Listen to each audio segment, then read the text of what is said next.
Olá pessoal, seguimos com a série de resolução de problemas de LeetCode, hoje trazendo um problema difícil que é o 2444, contagem de subarrays ou contar subarrays com limites fixos. Tá? O que diz o problema aqui? A gente recebe um array nums, né? E ele dá um limite onde esses números para um array válido precisam estar, né? Que é um mínimo e um máximo. Então ele pede para a gente contar quantos subarrays a gente pode formar que respeitem essa regra do número mínimo e do número máximo. Tá? Vamos ver aqui um exemplo, onde ele dá esse nums aqui de 135, 275, sendo que o limite precisa estar entre 1 e 5, inclusive. Então a gente consegue formar duas respostas válidas. Importante. Os subarrays têm que conter tanto o valor mínimo quanto o valor máximo, né? Você não pode montar um subarray que não tenha esses dois valores. Fecha esse parênteses aqui. Então a gente consegue montar duas respostas aqui. 135, lembrando que o limite mínimo é 1 e o máximo é 5, e precisa ter os dois. Então você não consegue, por exemplo, formar aqui um array 35 ou 352, porque essas respostas não teriam 1, né? O 1 não estaria contido nessas respostas. Então você consegue formar um cara que é o 135 e consegue formar um outro cara que é o 1352. Né? Você não consegue esticar isso aqui, por exemplo, até o 7, porque o 7 está fora do limite estabelecido. Ele é maior do que o tamanho do que o valor máximo que o array pode assumir. Beleza? E aí, restrições do problema, o array pode ter até 10 a 5 elementos, até 100 mil elementos, e os números vão estar de 1 até 10 a 6. Uma observação, né? Repara que ele não diz nada do limite mínimo não poder ser igual ao limite máximo, tá? Eles podem ser iguais. Aqui só abrindo um parênteses para filosofar, né? Fiz uma solução aqui, super sofisticada e tal. Falei, agora que eu vou gravar um vídeo e vou arrebentar no vídeo, né? Foi lá o fórum, tinha uma outra solução super simples, que é a solução que eu vou trazer aqui. Então fica aí sempre o alô para ver, né? Que as pessoas também estão fazendo, que vale a pena para a gente aprender, tá? Mas vamos lá, vamos ver a abordagem primeiro. Então, pessoal, vou trazer aqui a nossa abordagem para resolver esse problema. Vou explicar de forma mais formal, mas o que a gente vai tentar fazer aqui é o seguinte, né?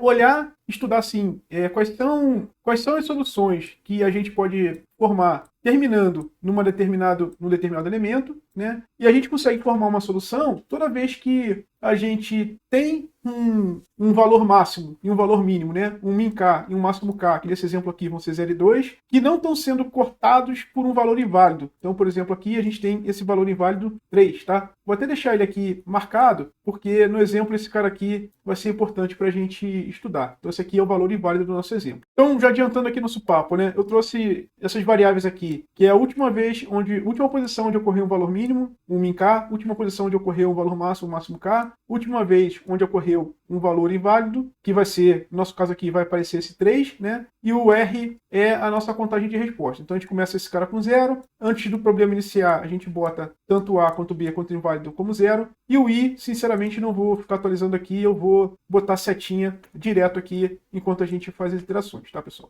A gente olhar se a gente tem um mínimo e um máximo que não está sendo cortado por um número inválido, é equivalente a gente dizer o seguinte, ó, a gente tem a posição A tem que ser maior do que o inválido e a posição B precisa ser maior do que o inválido, tá? Ou seja, a última vez que eu encontrei um número mínimo e um número máximo no intervalo, né, precisam ser maiores do que o inválido. Vai ficar claro aqui quando a gente fizer o exemplo na mão, tá? E toda vez que isso aqui acontecer, a gente vai incrementar o nosso contador de resposta, que começa em 0, com o mínimo entre A e B, menos a última vez que ocorreu um elemento inválido. Vamos rodar isso aqui na mão, pessoal.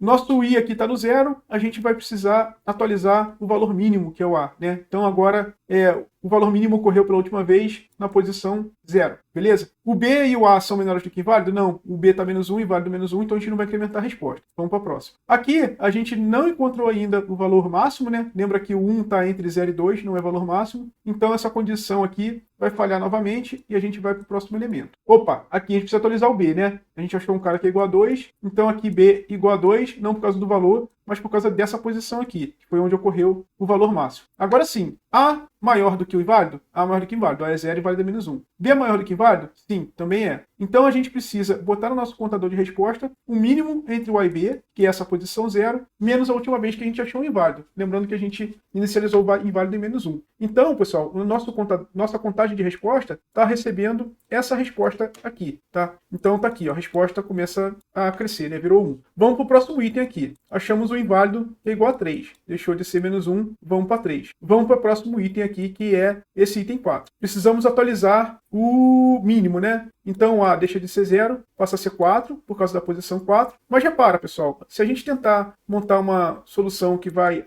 daqui desse lado direito do 3 para o lado esquerdo do 3, a gente vai ser cortado pelo 3, né? E a gente não consegue montar essa solução. Por isso, a gente olha se o A e o B são maiores do que a última vez que ocorreu um elemento inválido, tá? Então a gente só vai conseguir montar a solução de novo quando a gente tiver o B também aqui desse lado direito. Então a gente vai cair nessa condição, ou a gente não vai cair nessa condição, né? Não vai conseguir incrementar nossa resposta, tá? Porém, atualizamos aqui o A para 4. Vamos lá pro próximo cara, 5. Agora o B sim, né? Virou 2, tá com 5 aqui. A gente vai satisfazer essa condição e vai conseguir montar mais uma resposta. O que é? O mínimo entre A e B, 4, menos o inválido, 4 menos 3 dá 1. Então a gente vai ter mais uma resposta aqui na nossa contagem de resposta. Chegamos à segunda resposta, que aliás, mínimo entre A e B e o I é isso aqui. A gente está olhando essa segunda resposta aqui. Vamos em frente. Encontramos um cara aqui que não atualiza A, B, não atualiza inválido, não atualiza nada, porém vai cair nessa condição. Então a gente está achando mais uma resposta aqui, né, que é esse 0,21, tá? E aí vai dar uma resposta aqui, porque é o mínimo entre A e B, que vai ser essa posição 4, menos inválido que dá 1, a gente vai atualizar o contador de resposta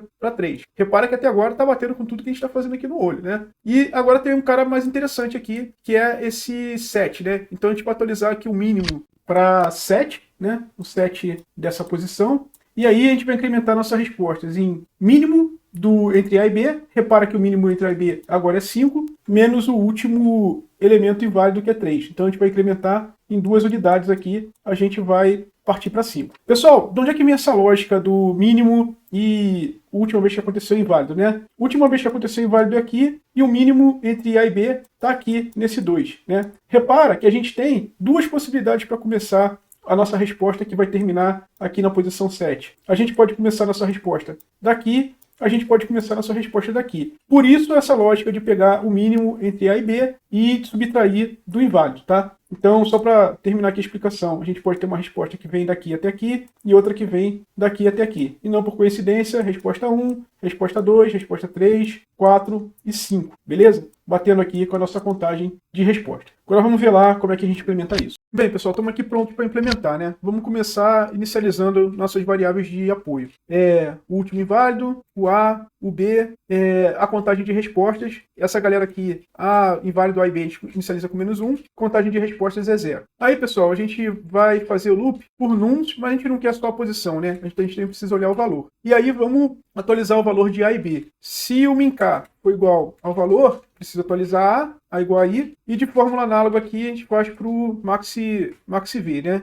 Maxk. Se o V é igual a maxk, B é igual a I.